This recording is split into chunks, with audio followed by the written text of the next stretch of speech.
ನಮಸ್ಕಾರ. ಓಂ ಶ್ರೀ ಪರಮಾತ್ಮನೇ ನಮಃ. ಅಥ ರಾಜವಿದ್ಯಾ ರಾಜಗುಹ್ಯಯೋಗೋ ನಾಮ ನವಮೋऽಧ್ಯಾಯಃ. ಶ್ರೀಭಗವಾನುವಾಚ ಇದಂ ತು ತೇ ಗುಹ್ಯತಮಂ ಪ್ರವಕ್ಷ್ಯಾಮ್ಯನಸೂಯವೆ ಜ್ಞಾನಂ ವಿಜ್ಞಾನಸಹಿತಂ ಯಜ್ಞಾತ್ವಾ ಮೋಕ್ಷ್ಯಸೆ ಶುಭಾತ್. ರಾಜವಿದ್ಯಾ ರಾಜಗುಹ್ಯಂ ಪವಿತ್ರಮಿದಮುತ್ತಮಂ ಪ್ರತ್ಯಕ್ಷಾವಗಮಂ ಧರ್ಮ್ಯಂ ಸುಸುಖಂ ಕರ್ತುಮವ್ಯಯಂ. ಅಶ್ರದ್ಧಾನಾಃ ಪುರುಷಾ ಧರ್ಮಸ್ಯಾಸ್ಯ ಪರಂತಪ ಅಪ್ರಾಪ್ಯ ಮಾಂ ನಿವರ್ತನ್ತೆ ಮೃತ್ಯು ಸಂಸಾರವರ್ತ್ಮನಿ. ಮಯಾ ತತಮಿದಂ ಸರ್ವಂ ಜಗದವ್ಯಕ್ತಮೂರ್ತಿನಾ ಮತ್ಸ್ಥಾನಿ ಸರ್ವಭೂತಾನಿ ನ ಚಾಹಂ ತೇಷ್ವवस्थितಃ ನ ಚ ಮತ್ಸ್ಥಾನಿ ಭೂತಾನಿ ಪಶ್ಯ ಮೇ ಯೋಗಮೈಶ್ವರಂ. ಭೂತಭೃನ್ನ ಚ ಭೂತಸ್ಥೋ ಮಮಾತ್ಮಾ ಭೂತಭಾವನಃ. ಯಥಾಕಾಶಸ್ಥಿತೋ ನಿತ್ಯಂ ವಾಯುಃ ಸರ್ವತ್ರ ಗೋ ಮಹಾನ್ ತಥಾ ಸರ್ವಾಣಿ ಭೂತಾನಿ ಮತ್ಸ್ಥಾನೀತ್ಯುಪಧಾರಯ.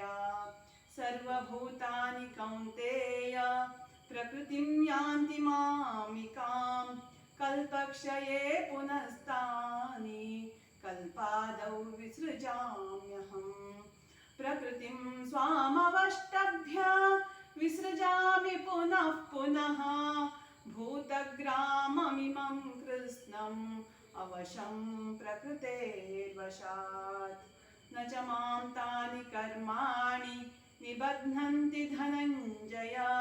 ಉದಾಸೀನವದಾಸೀನಂ ಅಸಕ್ತಂ ತೇಷು ಕರ್ಮಸು. ಮಯಾಧ್ಯಕ್ಷೇಣ ಪ್ರಕೃತಿಃ सूयते सचराचरं हेतुनानेन कौन्तेय जगद्विपरिवर्तते. अवजानन्ति मां मूढा मानुषीं तनुमाश्रितं परं भावमजानन्तो मम भूतमहेश्वरं. मोघाशा मोघकर्माणो मोघज्ञानाविचेतसः राक्षसीमासुरीं चैव प्रकृतिं मोहिनीं श्रिताः. महात्मानस्तु मां पार्थ दैवीं प्रकृतिमाश्रिताः भजन्त्यनन्यमनसो ज्ञात्वा भूतादिमव्ययम्.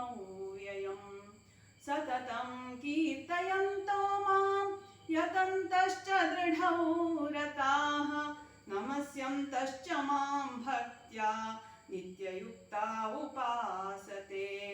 ज्ञानयज्ञेन चाप्यन्ये यजन्तो मामुपासते एकत्वेन पृथक्त्वेन बहुधा विश्वतो मुखम्.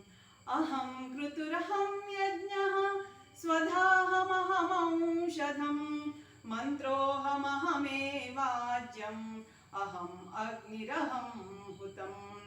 पिताहमस्य जगतो माता धाता पितामहः वेद्यं पवित्रमोङ्कार ऋक्सामयजुरेव च.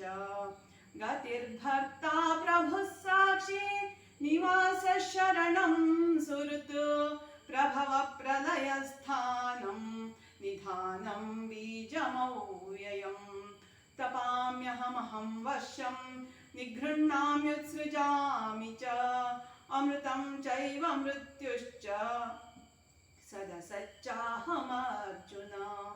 त्रैविद्या मां सोमपाः पूतपापाः यज्ञैरिष्ट्वा स्वर्गतिं प्रार्थयन्ते ते पुण्यमासाद्य सुरेन्द्रलोकम् अश्नन्ति दिव्यान् दिवि देव भोगान्. ते तं भुक्त्वा स्वर्गलोकं विशालं क्षीणे पुण्ये मर्त्यलोकं विश विशन्ति एवं त्रैधर्ममनुप्रपन्ना गतागतं कामकामा लभन्ते अनन्याश्चिन्तयन्तो मां ये जनाः पर्युपासते तेषां नित्याभियुक्तानां योगक्षेमं वहाम्यहम् येऽप्यन्यदेवता भक्ता यजन्ते श्रद्धयान्विताः तेऽपि मामेव कौन्तेय यजन्त्यविधिपूर्वकम् अहं हि सर्वयज्ञानां भोक्ता च प्रभुरेव च न तु मामभिजानन्ति तत्त्वेनातश्च्यवन्ति ते यान्ति देवव्रता देवान् पितॄन् पितृव्रताः भूतानि यान्ति भूतेज्या यान्ति मद्याजिनोऽपि माम् पत्रं पुष्पं फलं तोयं यो मे भक्त्या प्रयच्छति तदहं भक्त्युपर्तम् अश्नामि प्रयतात्मनः यत्करोषि यदश्नासि यज्जुहोषि ददासि यत्तपस्यसि कौन्तेय तत्कुरुष्व मदर्पणम् शुभाशुभफलैरेवं मोक्षसे कर्मबन्धनैः सन्न्यासयोगयुक्तात्मा विमुक्तो मामुपैष्यसि समोऽहं सर्वभूतेषु न द्वेषोऽस्ति न प्रियः ये भजन्ति तु मां भक्त्या मयि तेषु चाप्यहम् अपि चेत् सुदुराचारो भजते मामनन्यभाक् साधुरेव समन्तव्यः सम्यग् व्यवसितो हि सः क्षिप्रं भवति धर्मात्मा शश्वच्छान्तिं निगच्छति कौन्तेय प्रतिजानीहि न मे भक्तः प्रणश्यति मां हि पार्थ व्यपाश्रित्य येऽपि स्युपापयोनयः स्त्रियो वैश्यास्तथा शूद्राः तेऽपि यान्ति परां गतिम् किं पुनर्ब्राह्मणाः पुण्या भक्ता राजर्षयस्तथा अनित्यमसुखं लोकम् इमं प्राप्य भजस्व माम् मन्मना भव मद्भक्तो मद्याजी मां नमस्कुरु मामे वैश्यसि युक्तैवम् आत्मानं मत्परायणः आत्मानं मत्परायणः आत्मानं मत्परायणः ॐ तत्सदिति श्रीमद्भगवद्गीतासूपनिषत्सु ब्रह्मविद्यायां योगशास्त्रे श्रीकृष्णार्जुनसंवादे राजविद्या राजगुह्ययोगो नाम नवमो